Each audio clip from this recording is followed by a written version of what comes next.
Ya, Assalamualaikum warahmatullahi wabarakatuh. Selamat sore pemirsa Tegar TV dimanapun Anda berada. Jumpa lagi kita dalam dialog spesial.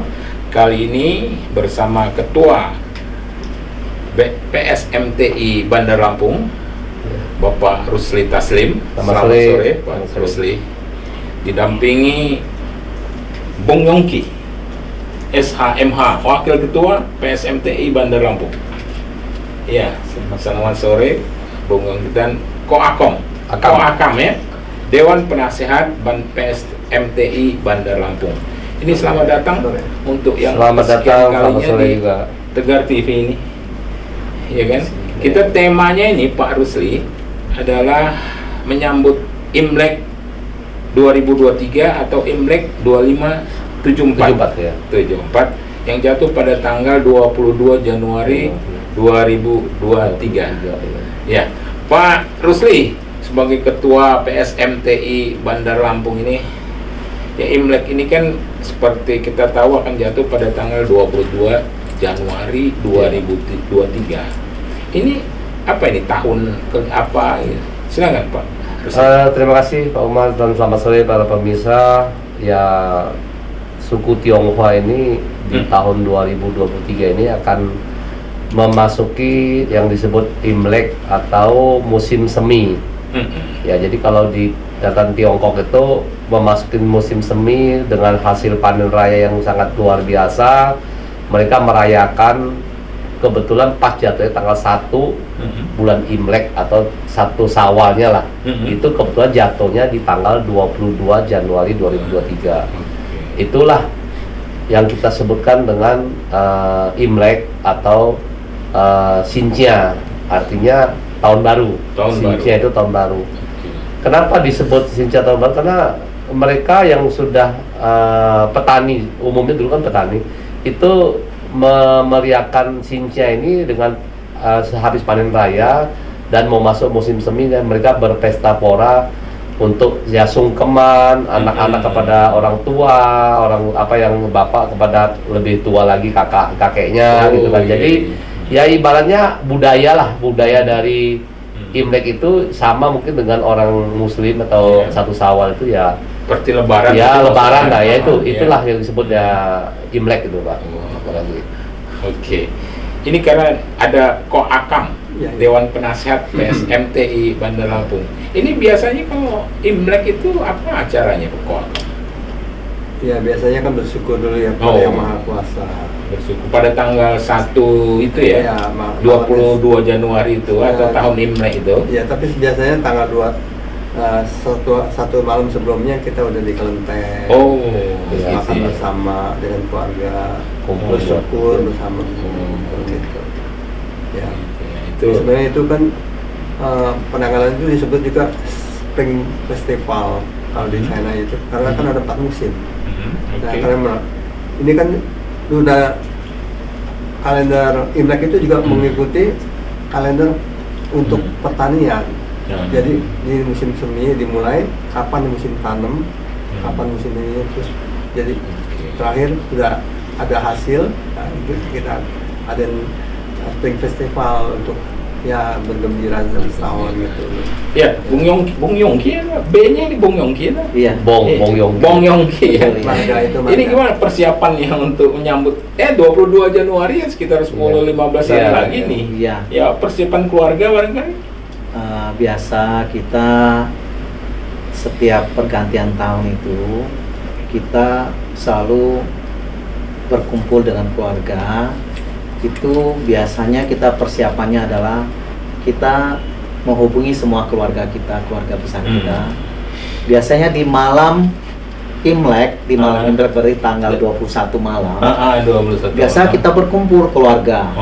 Kemudian kita makan bersama, bersyukur, berdoa bersama, kemudian agar kita itu berterima kasih kepada tahun yang lalu dan menyambut di tahun yang akan datang yang penuh harapan ini. Semoga biasanya kita berdoa ya, kita tetap bersama erat gitu kan. Terus kita sebagai yang tua itu menyayangi yang muda gitu kan. Kemudian bagi yang belum menikah, biasanya anak-anak gadis maupun yang yang sudah dewasa tapi belum nikah, selalu kita kasih angpau, Oh, iya. tanda Iya. mengasihi mereka, Iya, iya, perhatian iya. pada mereka, Oh. seperti itu biasanya.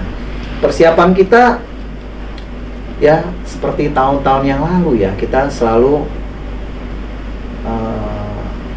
mengajak keluarga kita untuk mengeratkan, mengingat, kemudian yang paling penting adalah mengingat leluhur kita. Oh, gitu ya. Jadi kita selalu berdoa. Itu doanya bisa di rumah atau ke kelenteng atau gimana, Pak Rusli? Kalau berdoa itu jadi pertama kan kita memang memasukin mau masuk Imlek itu kan kita ada puji syukur lah, kita berdoa kepada Tuhan ya masing-masing ya, itu bisa di rumah kan. Kalau kayak saya kan ada pasang altar ya, saya di rumah. Oh, Kalau iya, yang nggak iya, ada iya. pasang altar boleh ke kelenteng.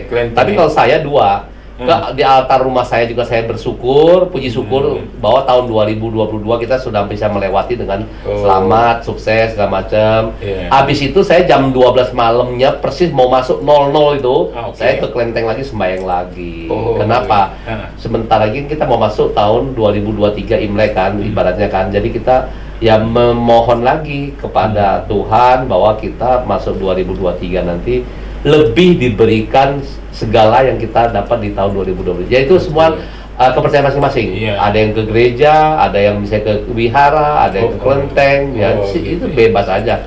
Karena manusia ini kan tidak luput dari berdoa kepada Sang Pencipta. Iya. Doa, Bersyukur satu. harapan, Kedua juga bersyukur. orang tua, karena itu juga leluhur atau orang tua yang masih ada, masih hidup, itu patut kita bersyukur dan mengucap doa untuk beliau juga kan, untuk sesama sahabat segala Kalau macam. Pak Rusli sendiri ke kelentengnya di mana, Pak? Saya di Tahimbio. Oh, Saya setiap Tahimbio, tahun ya? malam tahun baru atau saya biasa jam 11. Saya sembahyang dulu di rumah, habis saya sembahyang saya tinggalin. Saya tinggalin lilin hidup, hiu hidup, saya tinggalin, saya datang ke kelenteng yang di Tahimbio. Di situ Bersama saya tunggu. keluarga? Bersama keluarga. Biasanya kalau anak-anak kumpul ya semua anak saya bawa. Bergembira. Bergembira, sembahyang di situ. Setelah jam 00 ya seketemunya orang di dalam wihara itu kita memberikan ucapan Gongsi Facai. Gongsi Facai. Iya, Gongsi Facai. Kok Akam sendiri gimana rencana? Ya seperti umumnya juga sama aja. Ini sebenarnya tradisi ya Pak ya. Bukannya dititikkan pada agama. Jadi kita bisa aja di mana. Jadi kita karena yang beragama Sangkau, kita bilang Sangkau itu jadi Konghucu, Buddha, dan Taojiao kita ke kelenteng. Jadi kalau yang lain itu ya berkumpul bersama keluarga. Ya. Ini suatu tradisi. Tradisi ini Bapak kan udah tahu, sekarang ada beritanya di Arab Saudi aja. Ada tradisi ini udah dimulai di sana. Dia merayakannya. Dan juga di PBB kan menerbitkan perangko seri kelinci. Oh, Ya. itu Tahun kelinci. Tahun kelinci. Oh iya iya. Jadi ini universal. Bukannya agama tertentu. Iya. Oke. Kalau Gongsi Facai seperti kata Pak Ketua ini artinya Fungsi sendiri. Facai, fungsi kan bisa selamat. Oh. Apa selamat Facai supaya banyak rezeki. Subur. Oh, jadi kita mengucapkan selamat kalau ketemu pada saat itu ya, Bung Yongki ya. Ya, Bapak Gongsi selamat, Facai. ya, selamat. Kita sama-sama selamat di tahun baru dan supaya Bapak banyak rezekinya. Dan mungkin satu saya tambahkan Pak, Imlek ini bukan hari raya agama. Imlek itu hari raya orang Tionghoa, bukan dari agama. Jadi siapapun agama Islam pun, tapi yang Tionghoa itu merayakan. Agama Kristen, agama Katolik, agama Hindu, asal Tionghoa dia harus merayakan. Nah, itu ini kan adalah hari rayanya orang Tionghoa, yaitu menyambut tahun yang tadi semi gitu. Itu Pak. Bung Yongki ini tampaknya cukup meriah nih karena usai pandemi nih. Euforia Imlek dan acara Imlek ini mungkin barangkali meriah ini. Gimana Bung Yongki? Kami tetap merayakannya, tetap penuh dengan sukacita. Kemudian ya kita tetap menghimbau kepada teman-teman kita Tionghoa semuanya boleh bergembira, merayakan, bersyukur, tapi tetap harus waspada, tetap harus mawas diri.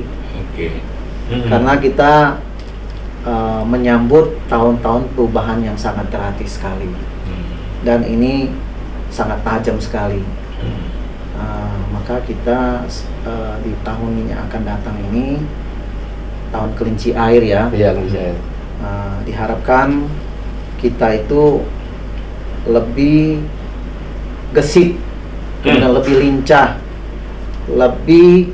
lebih mau bergerak gitu ya, dan memasang mata dan telinga kita agar kita itu bisa mendapatkan rezeki yang melimpah ya. Karena kita kembali lagi kepada kongsi. Kongsi ini adalah selamat membangun facai kemakmuran yang sebesar-besarnya. Kongsi facai itu adalah kita selamat membangun kemakmuran yang sebesar-besarnya. Ini adalah arti dari kongsi facai ya. Jadi selamat kepada semua warga Tionghoa, baik beragama apapun juga ya, sesuai dengan keyakinan kita masing-masing. Berdoalah kepada Tuhan Yang Maha Esa agar di tahun yang akan datang ini kita mendapatkan kelancaran, rezeki yang lebih baik, kesehatan yang lebih baik, dan mendapatkan kemakmuran yang lebih baik. Kemudian bisa seimbang artinya kita dengan suku yang lain, dengan agama yang lain selalu bersinergi, bekerja sama yang baik, eratkan tali persaudaraan. Itu kira-kira Pak. Oke, Bung Yongki. Pak Ketua, Ya. Pak Rusli Taslim, ini karena Pak Ketua kan PSMTI Bandar Lampung, tentunya mungkin ada pertemuan PSMTI dalam rangka Imlek atau ada acara atau pertemuan. Ada, kita gini Pak Umar, jadi memasukin tahun baru Imlek ini, memang masing-masing kan punya kesibukan. Oh iya. Ya, satu. Kedua, nanti pada hari ke-15, hari ke-15 itu berarti jatuhnya pada, kan tanggal 22 kan adalah hari pertama, tanggal 1 ya. Hari ke-15 itu penutupan Imlek, ya, itu biasa kita kumpul pada satu, yaitu menutup atau closing Imlek itu gitu, atau tanggal 7 Februari. Tanggal 5 Februari. Oh, 15 hari setelah 22 itu tanggal 5 Februari. 5 Februari. Itu yang disebut Cap Gome. Oh, iya. Cap Gome itu sebetulnya adalah tanggal 15. Itu penutupan dari Imlek, atau boleh dikatakan kalau zaman dulu kan orang Tionghoa ini kan umumnya kan petani, pekerja di luar segala macam. Nah, setelah tanggal 15 itu tutup, mereka harus kembali ke ladang, bercocok tanam, yang kerja baru bekerja. Jadi sudah dikatakan Imleknya sudah habis, selesai. Tapi dari tanggal 22 sampai tanggal 5 itu suasana Imlek. Ya, maaf kalau di muslim kan satu Syawal kan 30 hari. Kalau kami cuma 15 hari, 15 hari, tapi tanggal 16, 17 tetap ada, cuman sudah harus kerja bahasanya. Itu Pak. Oke. Ya Pak Rusli, Ko Akam dan Bung Yongki, kita akan lanjutkan pada sesi berikutnya. Ya pemirsa Tegar TV dimanapun Anda berada, dialog spesial kita bersama Bung Rusli Taslim, Ko Akam dan Bung Yongki, pengurus PSMTI Bandar Lampung. Kita akan lanjutkan pada sesi berikutnya. Jangan kemana-mana pemirsa, tetap di Tegar TV.